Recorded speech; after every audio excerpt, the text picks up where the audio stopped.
நீங்க பகவான் வந்து எப்படி நீங்க முதல்ல இங்க வந்தீங்கன்னு சொல்லுங்க. அது ஒன்று பூர்வ புண்ணியங்க.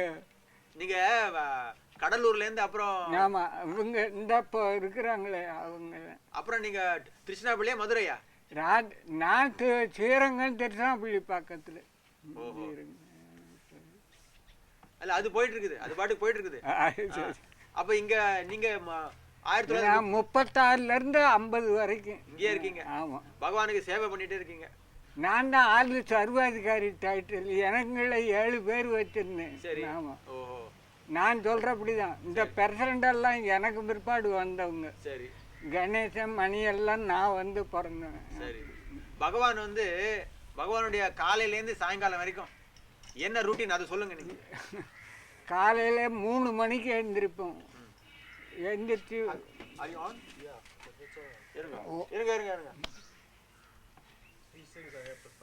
మీ పని మీరు చూడండి, మీ పని.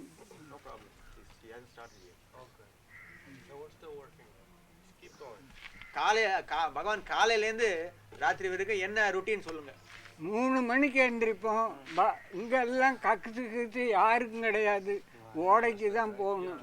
பவனு தான் அங்கே போகிறது. அப்புறம் வந்து காய்கறி நறுக்குவோம். அப்புறம் பவன் சமையக்கட்டுக்கு போவோம்.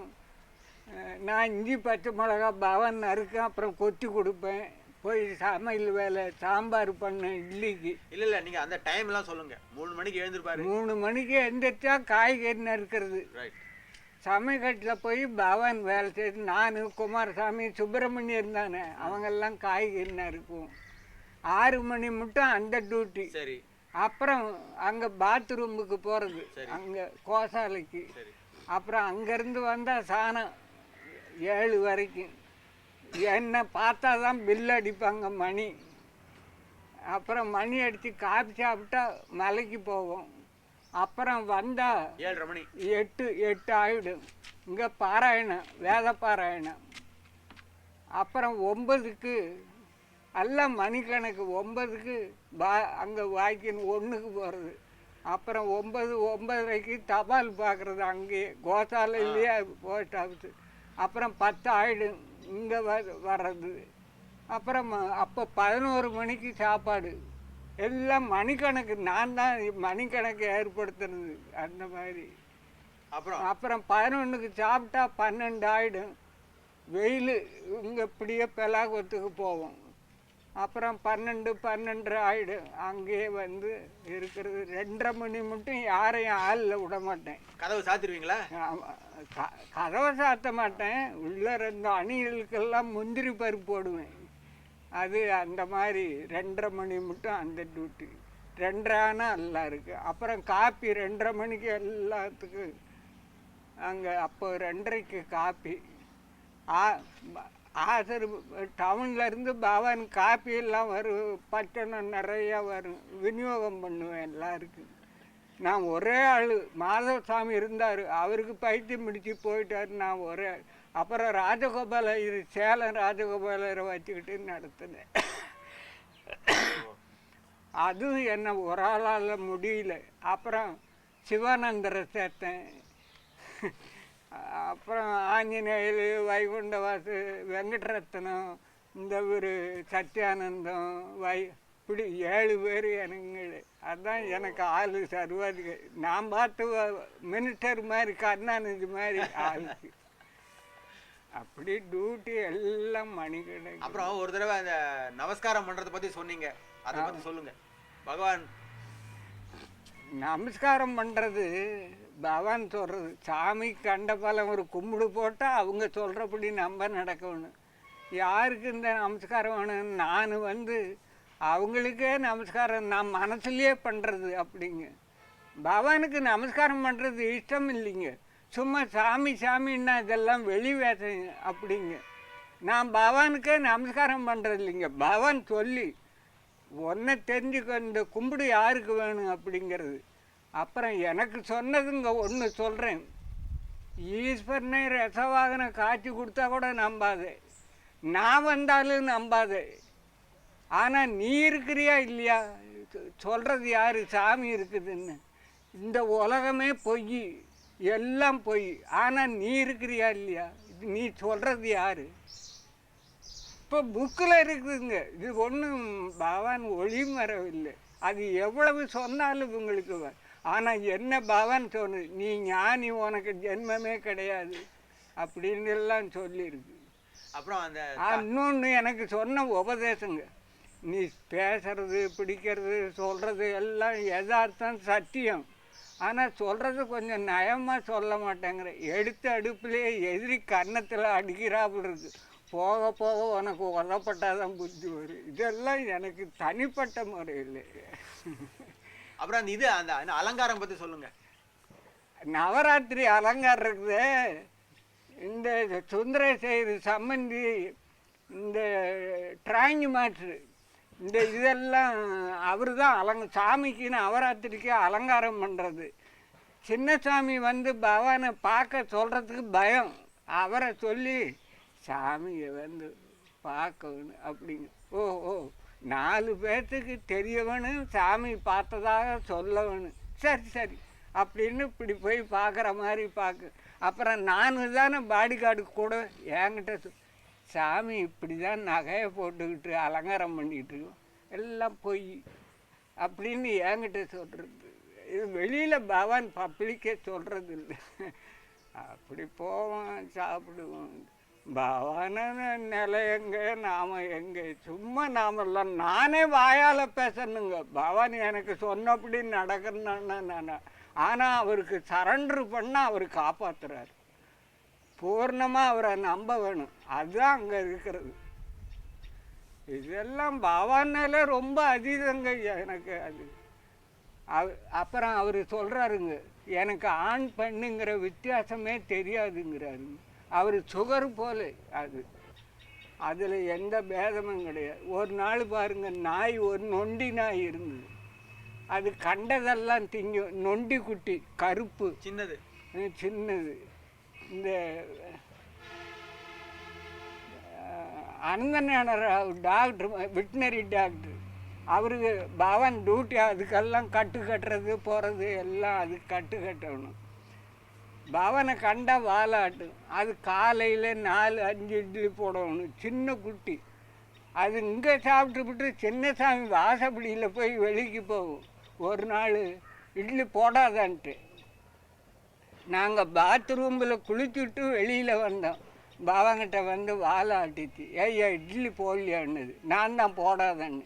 ஓஹோ, உங்கள் அதிகாரம் அது, எத்தனையோ பேர் அதிகாரம் பண்ணி பேச்சாச்சு, நீங்கள் கொஞ்சம் அதிகாரம் பண்ணுங்க அப்படின்னு பவன் வந்து உட்காந்து இட்லியே சாப்பிட மாட்டேன்ட்டுதுங்க, வேண்டான்ட்டுது. அப்புறம் எல்லாம் ஆசிரமம் பூரா நமஸ்காரம் பண்ணி சின்னசாமி சரிதான் போடா, அவன் பண்ணதானே இவ்வளவு, என்னை பற்றி தெரியும். அப்புறம் அப்புறம் 1/2 மணி கழித்து இட்லி சாப்பிட்டு அப்புறம் வெளியில் போனோம். அப்படி எல்லாம் பகவான். அந்த நாய் நரவலை தின்ட்டு வந்தால் துண்டால் துடைக்கும், மேலெல்லாம் இங்கே வச்சுக்குங்க, மறுநாள் தான் போடும். நான் துண்டை மாற்றி விடுவேன்னு தெரியும். பகவான் கீழே போடாது. எல்லாம் சுத்தம் சுத்தம், உள்ள சுத்தம் இல்லை, வெளி சுத்தம். அப்படி அதனுடைய அர்த்தம் பாருங்க. பகவானை பற்றி பேசுறதுக்கோ சொல்கிறதுக்கோ இந்த கலியுகத்தில் பகவானை போல் ஒரு ஞானி கிடையவே கிடையாதுங்க. அது எத்தனையோ பெரியவாள் இருக்கிறாங்க, பகவான் மேலே ரொம்ப அதீதங்க. அது சொல்கிறதுக்கே இல்லை. அதுவும் பகவான் மற்றவங்களோட பகவானோட திருஷ்டி பற்றி சொல்லுங்க. பார்வை பகவான் உட்கார்ந்து இருக்கும்ல, அவர் பார்வை அப்படியே செம்மமாக இருக்குங்க. இப்படி பார்த்தா இருந்தபடி இருந்து அந்த பார்வையிலே எத்தனையோ பேர் பகவானை சந்தேகம் கேட்க வருவாங்க. பகவானை பார்த்த உடனே பேசாமல் இருந்துருவாங்க.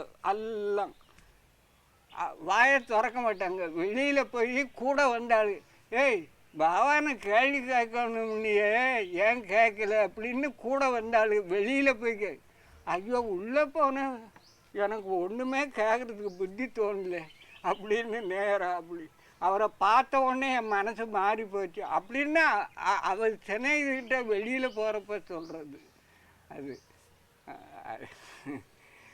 எத்தனை ராஜாக்கள், எத்தனை காஷ்மீர் எங்கே, நேபாளம் எங்கே, இங்கிலாந்து பெரிய பெரிய லீடர் எல்லாம் அப்புறம் மகாத்மா காந்தி நமக்கு எப்போ சுதந்திரம் வரும்னு ராஜன் பாபு ஜமுனாலால் பஜாஜை அனுப்பி 38 இங்கேயே இருந்தாருங்க. நமக்கு எப்போ சுதந்திரம் வரும்னு. அப்போ பவானுக்கு போகிற போது இந்த பஜாஜ் சும்மா வாயை கிளறுவார். அப்போ ஓபி ராமசாமி ரெட்டியார் தான் இந்த இதுக்கு அப்போ தான் அவருக்கு ராஜபாளையத்தில் இப்போ எல்லாம் ஊர்வலம் விட்டு தமிழ்நாட்டில் தலைவராகிறாங்க ஊர்வலம் விட்டு. அவர் இங்கே இருந்தார் பாடிகார்டு. இந்த சண்டை டைமிஸ் நடத்தினார். அவர் பேர் எனக்கு வரல. அவர் தான் இவர் காமத்து. காமத்து அவர் தான் கூடவே வந்தார். அவர் பெரிய லீடருங்க காங்கிரஸில்.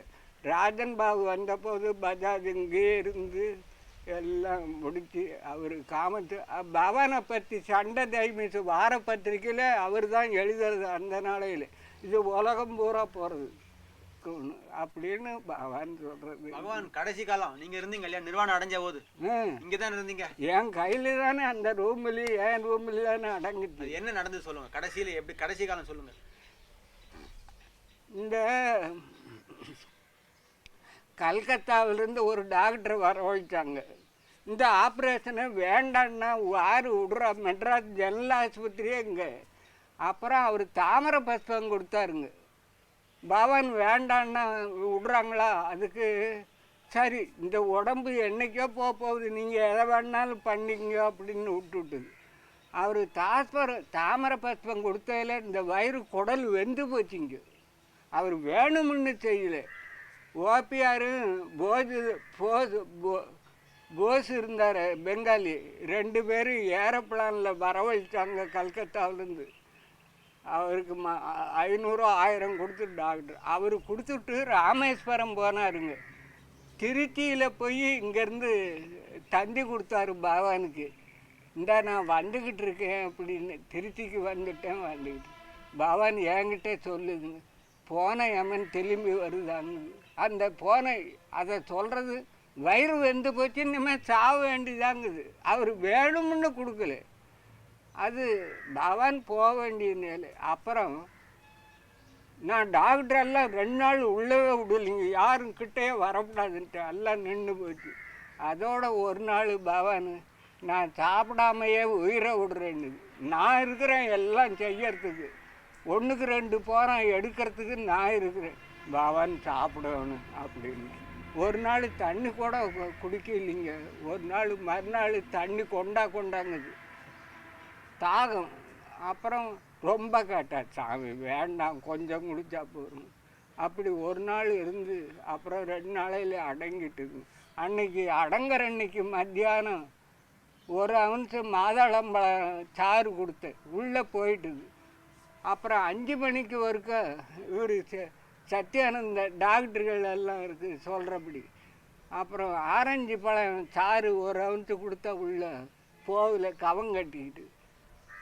அதை ஆச்சுங்களா. அன்னைக்கு என்ன காலையில் ஓபிஆர் தான் இங்கே தலைவர். அப்போது ஜில்லா சூப்பரண்டு வேலூர்லேருந்து வந்தது என்ன கேட்குறாங்க, இன்னைக்கு அவர் தரிசனத்துக்கு வரவேணுங்கிறாரு, எப்படி பவான் நிலை எப்படி இருக்குன்னு என்னை கேட்டாங்க. OPR police சூப்பரண்டு. சர்வாதிகாரி இருக்கார், அவரை போய் கேளுங்கன்னு. அவர் இருக்கட்டுங்க, நீங்கள் பவான் நிலை எப்படி இருக்குன்னு இன்னைக்கு சாயத்தை ராத்திரி 10 மணிக்குள்ளே பவான் இருக்கிறனால இன்னமே இருக்க மாட்டார், போயிடுவார் அப்படின்னு உடனே ஃபோன் பண்ணி கேட்க. அவர் ஜில்லா சூப்பரண்டு வந்து அன்னைக்கு தரிசனம்.